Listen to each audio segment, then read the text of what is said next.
All right, welcome to Wisdone, everyone. I'm Nick. And I'm Sarah. And we are thrilled to have you with us today for another deep dive. You know how this goes, right? We take those big, brainy books that are overflowing with ideas, and we distill all that knowledge into something you can actually, well, use. Yeah, because let's face it, who actually has the time to read all those books cover to cover? We do it for you so you can skip right to the good stuff, the actionable insights, and, well, maybe learn something new along the way. Exactly. And today's deep dive is all about competition. Specifically, how can businesses break free from that constant, intense head-to-head rivalry and find new avenues for growth?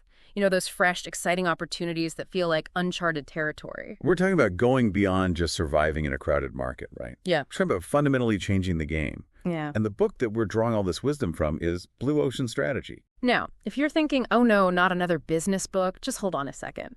Blue Ocean Strategy is different, I promise. It's not some dry academic textbook. It actually offers this really compelling, dare I say, even inspiring way to think about carving out your own space in the market, a space where you're not constantly battling it out with everyone else. Right. So for you, think of this deep dive as your cheat sheet to Blue Ocean Strategy. We're going to pull out the core principles, those light bulb moments, and hopefully make you think, hey, I can actually apply this. So before we jump into all the exciting solutions and strategies, we need to lay the groundwork. Blue Ocean Strategy starts by painting a pretty vivid picture of the problem that a lot of businesses face. They call it the red ocean. And when you hear that term red ocean, what comes to mind? To me, it's like a feeding frenzy, you know? You got a bunch of sharks all circling around, fighting over the same limited food supply. It's this brutal, bloody competition for market share where everyone's just trying to grab a bigger piece of the same pie. And often the only way to win in that scenario is to slash your prices and hope you can outlast everyone else. Does that sound familiar to anyone out there? I bet it does. And to really drive this red ocean concept home, the authors use a very specific example. The U.S. wine industry in the early 2000s. Yeah. Can you kind of set the scene for us? What was happening in that market back then? So imagine it's the year 2000. The U.S. wine market is massive, right? Billions of dollars in sales. It seems like everyone's drinking wine. But if you look a little closer, you start to see just how cutthroat this market really is. California wines, they're like the big kids on the block, but they're facing this intense competition from imports coming in from Europe. And then you've got these up-and-coming wines from places like Chile and Australia, all vying for attention. And what about the sheer number of wineries? Was that changing at all during this time? Oh, yeah, absolutely. I mean, you had new wineries popping up all over the place, and all these existing vineyards were maturing. So the result, just this flood of new wines hitting the shelves. You go into a wine shop, and it's just overwhelming, right? So many bottles to choose from. And with all this choice and all this competition, what was happening with demand? Were consumers keeping up with all this new supply? Well, not really. See, while the number of wines was exploding, the number of people actually drinking wine wasn't going up all that dramatically. So you had this huge increase on the supply side, but the demand side was staying pretty much the same. And naturally, that kind of imbalance leads to, well, more competition, right? So you're saying the pie wasn't really growing, but everyone was fighting harder for a slice. Exactly. And as you can imagine, that puts a lot of pressure on prices. You've got to undercut the competition to stand out. And in that kind of environment, the big companies, they have a huge advantage. They can afford to slash prices and weather the storm. But for the smaller wineries, man, it's an uphill battle. So you've got this perfect storm brewing, right? Intense rivalry, prices being driven down, the big players starting to consolidate and hold even more power, and this overall demand that's staying pretty stagnant despite all those choices for consumers.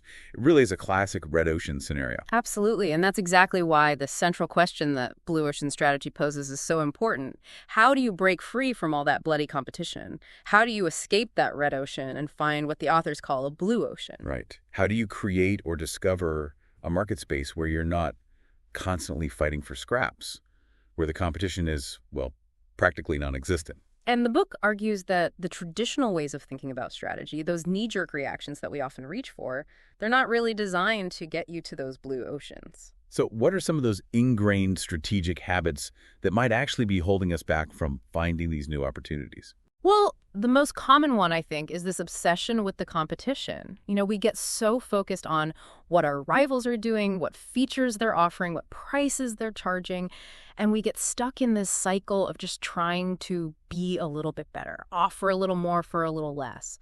But Blue Ocean strategy makes a really compelling argument.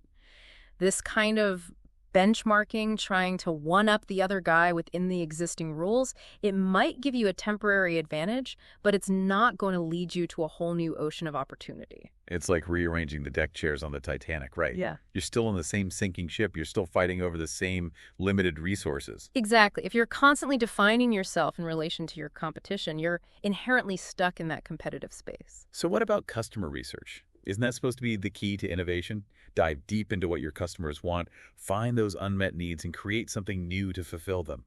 It seems logical, right? But the book throws us a bit of a curveball here. They argue that focusing too heavily on customer research can actually be a trap. And the reason is that customers' imaginations are often limited by what already exists. They can only tell you what they want based on what they've already experienced. So they might say things like, give me more features, or make it cheaper. But they might not be able to envision something truly groundbreaking, something that's never existed before. Right. And to create a blue ocean, you often need to go beyond what customers can articulate. You need to tap into those latent needs, those desires they might not even be aware of. So if simply outcompeting our rivals and asking customers what they want aren't the magic bullets for a blue ocean creation, what does Blue Ocean strategy offer us instead? What are those core tools or frameworks that can help us break free from these conventional ways of thinking? This is where things get really exciting. The book introduces a framework called Eliminate, Reduce, Raise, Create. And it's a real game changer. It's often visualized as a grid, and it's all about challenging the fundamental assumptions we make about our industries. Okay, I love a good visual. So walk us through this Eliminate, Reduce, Raise, Create grid. What are the key questions that this framework is asking us to consider? All right, so the first question is, which of the factors that our industry takes for granted should we eliminate? Think about it. Every industry has these unwritten rules, these things that everyone just does almost without thinking. And the question is, are those things really adding value for customers? Or are they just historical baggage, things we're doing out of habit? Eliminating these unnecessary factors can free up resources and potentially lower your costs significantly. So it's about taking a critical look at those industry norms and traditions and seeing what we can do without. What's the second question we need to ask ourselves? The second question is, which factors should we reduce well below the industry standard? Sometimes you don't need to eliminate something entirely, but maybe the industry as a whole is overinvested in a particular area. Maybe we're spending a ton of money on a feature that customers don't really care about that much. Reducing these overblown factors can streamline your operations and make you more efficient. It's about finding that sweet spot, right? Where you're delivering enough of what customers value without going overboard and driving up costs unnecessarily. Yeah. So we've talked about eliminating and reducing, which are primarily about cutting costs. What about the other side of the equation? How do we create new value for customers? That's where the next two questions come in. The third question is, which factors should we raise well above the industry standard? This is where you identify those areas where you can really differentiate yourself, where you can offer something significantly better than what your competitors are providing. It's about finding those key factors that truly resonate with your target customers and going above and beyond to deliver on them. So this is where you make your offering stand out in a meaningful way. And the fourth, and perhaps most exciting question. Absolutely. The fourth question is, which factors should we create that the industry has never offered? This is where true innovation happens. It's about thinking outside the box, identifying entirely new sources of value that customers might not even realize they want yet, and potentially creating entirely new markets. This is the essence of blue ocean creation. So to recap, eliminating and reducing are about streamlining and cutting costs, while raising and creating are all about boosting value and tapping into new markets. And I imagine these four actions often work together, right? It's not just about doing one or the other. Exactly. And the book really stresses that it's often the combination of eliminating and creating that has the most transformative impact. It's not just about competing better, it's about changing the rules of the game altogether. The eliminate, reduce, raise, create grid really acts as this visual prompt, right? It helps us challenge those often unconscious assumptions we make about how our industries operate and what customers value. It's like taking a step back and looking at the whole playing field with fresh eyes. But it's one thing to have this framework, and it's another to actually apply it. So where do you even begin to identify these factors and ask these questions effectively? That's where the 6 paths come into play.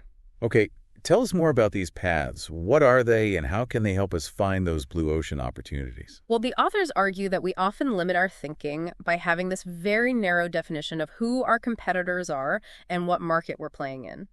The 6 paths offer different lenses, different ways of looking at the competitive landscape to help us break free from those limitations. The first path is to look across alternative industries. Look across alternative industries. Okay, so what's the core idea behind that? The basic insight here is that customers, when they're making choices, they're not always just comparing you to other companies in your exact same industry. They're weighing different ways to fulfill a need, even if those ways come from seemingly unrelated sectors.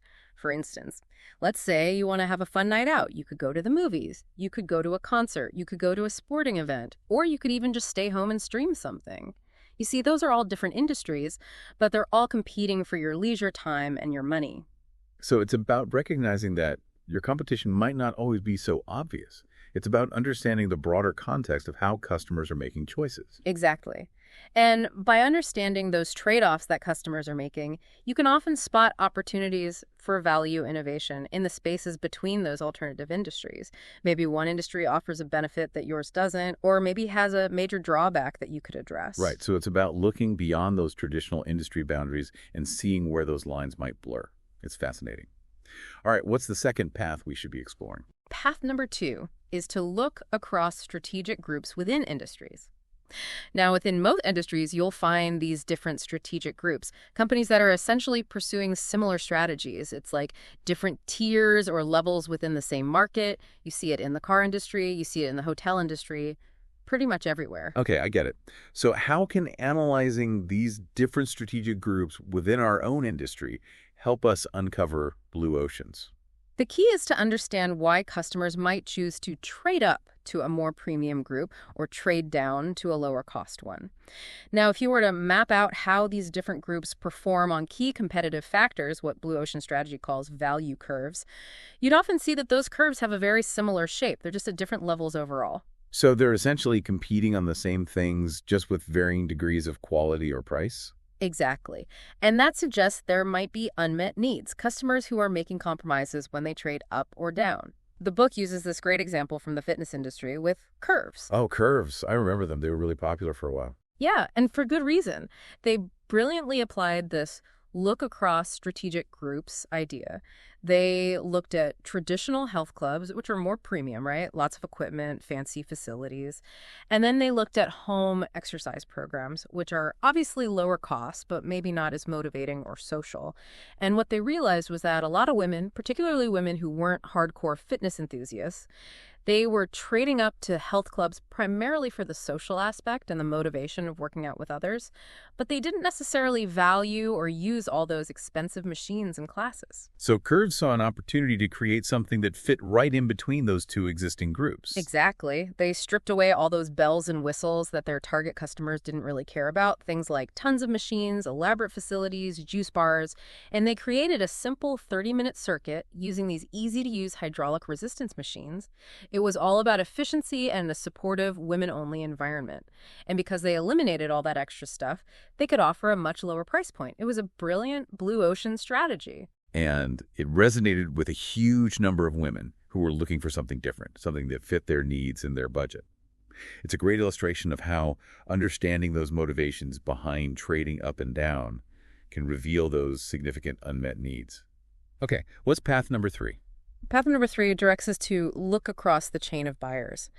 And, a lot of industries, they get very fixated on one particular link in the buyer chain. Maybe it's the person who actually makes the purchase, or maybe it's the end user. But often there's this whole chain of people involved in the decision-making process, and each link in that chain might have a different definition of what they consider valuable. So it's about understanding the different perspectives and priorities within the whole buying ecosystem. Yeah, right. Right. And by shifting your focus to different links in that chain, you can often uncover blue ocean opportunities. The book gives this example of Novo Nordisk in the insulin industry.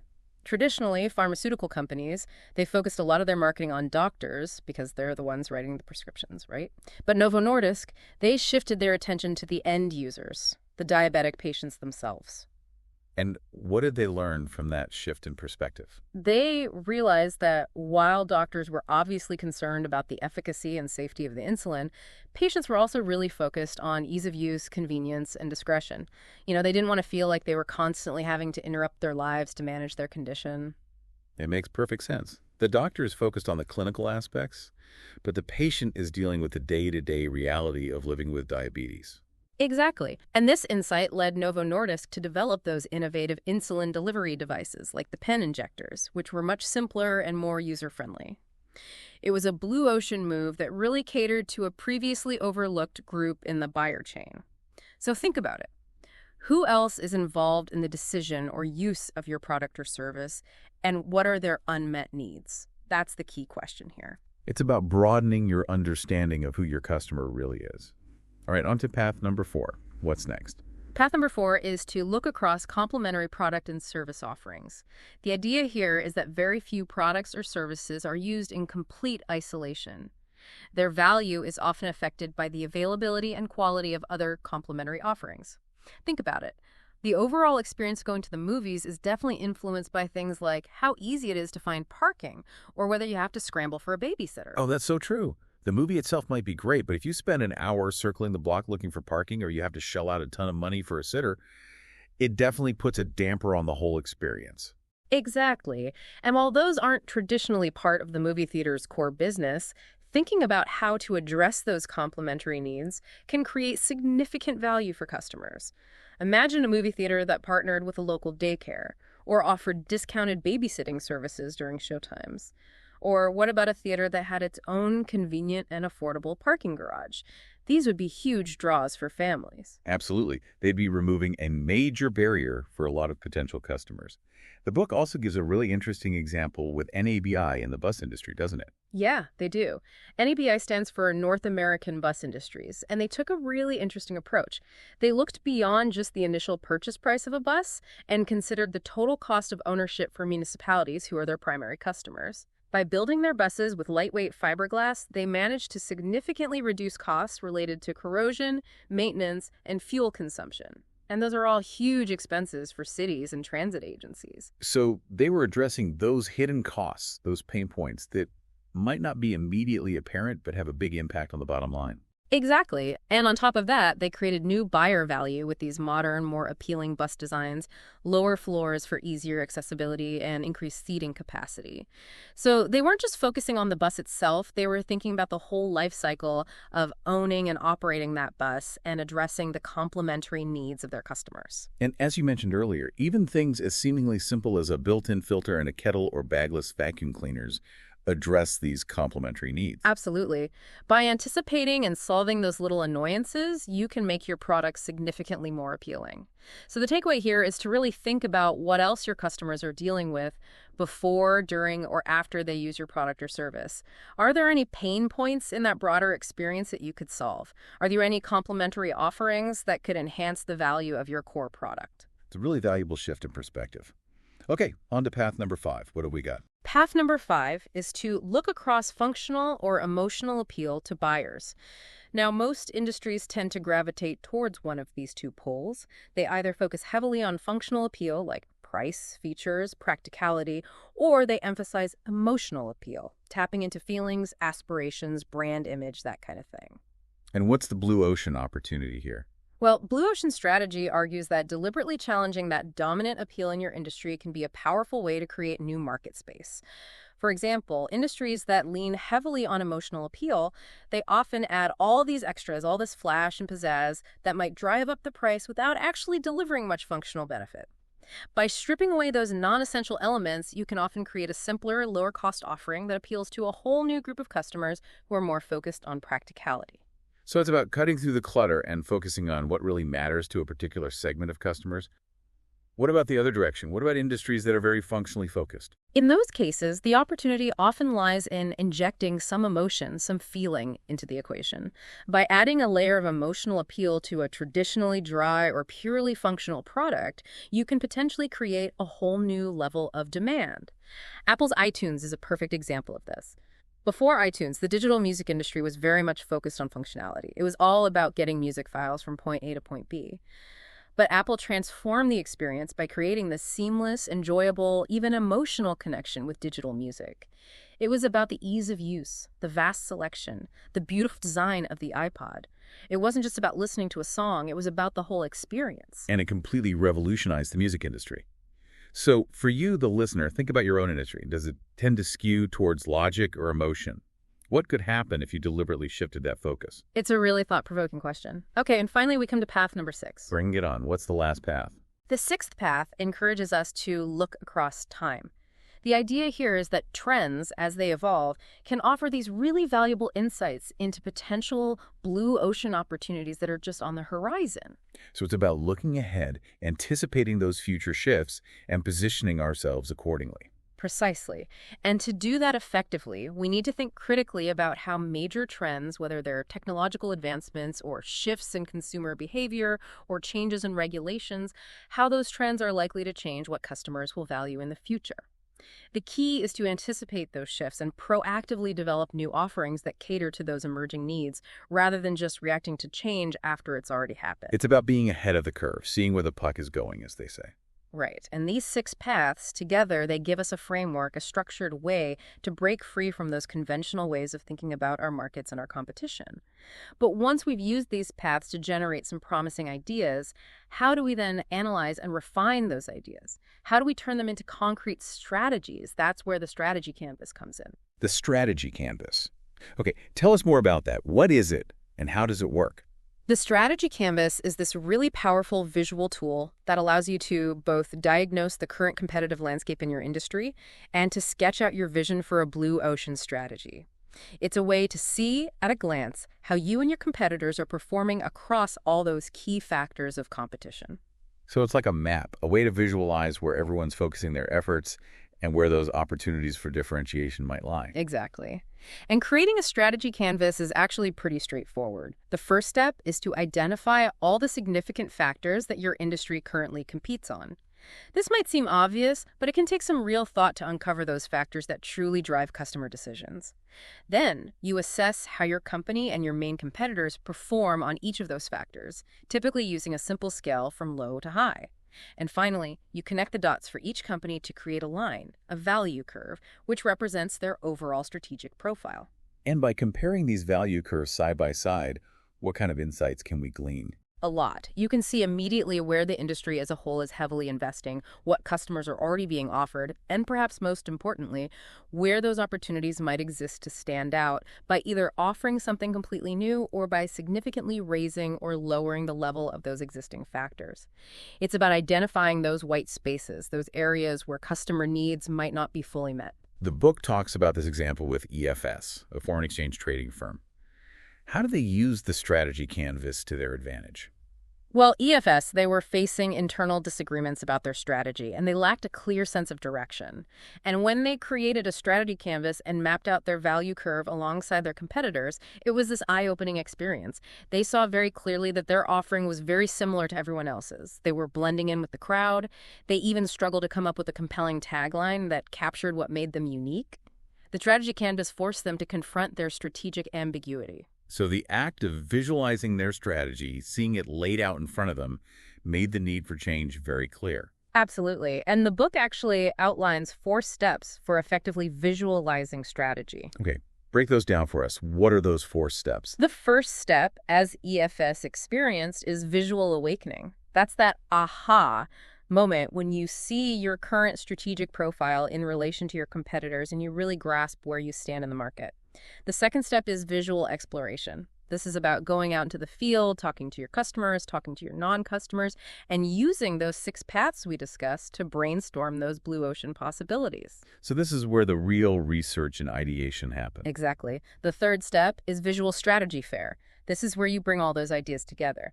Different teams within your company can present their proposed blue ocean strategies, often in the form of new strategy canvases, and get feedback from each other.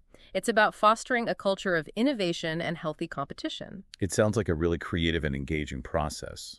It is. And the fourth and final step is visual communication. Once you've decided on your blue ocean strategy, you need to communicate it clearly and effectively to everyone in your organization. EFS did this by creating this really simple one-page picture that showed their old and new strategic profiles side by side. It made it so clear for everyone to understand the new direction and how their individual roles fit into the bigger picture. Samsung even institutionalized the strategy canvas within their company, making it a core part of their innovation process. So the strategy canvas isn't just about analysis, it's about action, right? It's about generating ideas, communicating those ideas, and getting everyone on board with the new strategy. Now, once we have a promising blue ocean idea, blue ocean strategy really emphasizes reaching beyond our existing customer base and focusing on non-customers. Who exactly are these non-customers we should be thinking about? They break down non-customers into 3 tiers. The first tier are those soon-to-be non-customers. These are your existing customers who are on the edge of your market. Maybe they're not completely satisfied, or they're actively looking for better alternatives. They're ripe for the picking if someone comes along with a more compelling offering. So those are the customers who could easily switch if something better came along. What about the second tier? The second tier is those refusing non-customers. These are people who have considered using your industry's offerings but have consciously chosen not to. Maybe they find them too expensive, too complicated, or maybe they just don't meet their needs. The classic example here is JCDecaux in the outdoor advertising industry. They realized that one of the biggest reasons why the outdoor advertising market was so limited was the lack of attractive, well-placed advertising spaces in urban areas. So what did they do? They partnered with municipalities to install and maintain those advertising displays at bus stops. Brilliant. They turned those people waiting for the bus, who were previously not even considered a potential market, into a captive audience for advertisement. Exactly. So for you, the listener, think about who in your market might be refusing your industry's offerings. What are their reasons? What are those barriers to entry? And what about the third tier of non-customers? Who falls into that category? The third tier is the unexplored non-customers. These are the furthest removed from your existing market, people whose needs you might not even be considering. Tapping into this tier often represents the biggest blue ocean opportunities. The book uses this great example with Callaway Golf and their Big Bertha driver. They looked at why so many people who were interested in golf weren't actually playing, and they realized that a major obstacle was the difficulty of hitting the ball consistently. So they created a driver that was more forgiving, easier to hit, and it opened up the game to a whole new segment of players. It's about challenging those assumptions about who your customer is and who they could be. But how do you figure out what would appeal to these non-customers? The book emphasizes focusing on the commonalities across those non-customers rather than getting bogged down in the differences. So instead of trying to cater to every individual reason why someone isn't using your product or service, look for those underlying patterns, those shared barriers that are keeping them away. It's about finding that common thread that unites them, despite their differences. Once you have this blue ocean idea that you think will resonate with non-customers, the next step is to get the strategic sequence right. What does that entail? The strategic sequence is crucial for making sure that your blue ocean idea is not just innovative, but also commercially viable. The book outlines a very specific order: utility, price, cost, and adoption. And they even have this handy tool called the Blue Ocean Idea Index, or BOI Index, that helps you evaluate your idea at each stage of the sequence. Let's break down each of those elements. What are the key considerations when we're thinking about utility? First and foremost, your offering needs to solve a genuine problem or offer a compelling new benefit. It can't just be a gimmick. And it needs to deliver that utility across the whole buyer experience cycle, both for your existing customers and those non-customers you're trying to attract. A lot of companies stumble here by getting too focused on the novelty of their idea or the coolness of the technology without really thinking about whether it solves a real need in a practical way. They fall in love with the solution before they fully understand the problem. Exactly. And the book gives this example of Philips's CDI player, which was supposed to be this all-in-one entertainment and education device, but it was clunky to use and lacked really compelling content, so it ultimately flopped. The authors provide a framework called the Buyer Utility Map that helps you systematically identify those areas where you can create the most value by addressing the biggest pain points or unmet needs throughout the customer journey.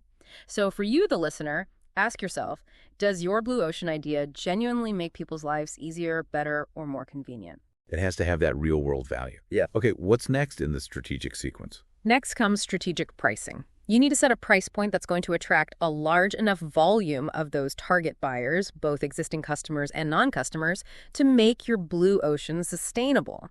The book talks about finding the price corridor of the target mass. It's about understanding the price sensitivity of those people who will be comparing your new offering not just to your direct competitors, but also to those alternatives they might choose from other industries, or by doing nothing at all. Soup du Soleil, for example, they managed to attract this huge new audience by offering that unique blend of circus artistry and theatrical sophistication at a price that was more affordable than traditional theater, but higher than a typical circus. They hit that sweet spot in the price corridor. It's about finding that balance where the perceived value justifies the price for a large enough segment of your target market. Absolutely. And once you've established the right price, the next step is target costing. This is about making sure that your underlying cost structure allows you to actually deliver your new offering profitably at that strategic price you've set. This often involves finding creative ways to reduce costs, whether it's streamlining your operations, forming strategic partnerships, or adopting new technologies. IKEA is a classic example of this. Their flat-pack furniture design and their partnerships with low-cost manufacturers allow them to offer incredible value at a very competitive price point. So it's not enough to have a great idea at the right price. You also have to be able to make the numbers work. Exactly. And the final piece of the puzzle is adoption. Even the most brilliant blue ocean idea can fail if you don't address those potential hurdles to adoption head on. What kind of hurdles are we talking about here? Well, you might encounter resistance from your own employees who are used to doing things the old way. You might face skepticism from your business partners, or you might even have to address concerns from the general public. The book talks about how Merrill Lynch's stock price actually dropped when they first announced plans for online brokerage because their existing brokers felt threatened. They had to really work to bring those brokers on board. Netflix, on the other hand, they did a great job of actively engaging their employees in their transition to streaming, and that made the whole process much smoother. So it's about getting everyone on the same page and building that support network. Exactly. And the book also emphasizes the importance of being proactive in addressing any public concerns. Think about the challenges faced by companies trying to introduce genetically modified foods. They often face a lot of public skepticism and pushback, and addressing those concerns early on and being transparent about the benefits is really crucial. So the BOI index, by considering utility, price, cost, and adoption in that order, it really provides a framework for evaluating the viability of our blue ocean ideas, doesn't it? It does. And it ensures that you're not just creating something new for the sake of being new, but that you're creating something that people will want, that you can deliver profitably, and that won't face insurmountable obstacles in the market. So creating a blue ocean is not just a one-time event, right? How do companies maintain that edge? How do they foster a culture of ongoing blue ocean creation? That's a great question. While blue oceans aren't permanent, competitors are eventually going to catch on and try to imitate your success. Companies can definitely prolong your advantage. And Blue Ocean Strategy talks about the importance of aligning 3 key strategy propositions. You need to have a compelling value proposition for your buyers, a solid profit proposition for your company, and a strong people proposition for your employees and your partners. When all 3 of those elements are working together, they reinforce each other and support both differentiation and low cost. It creates this really robust business model that's hard to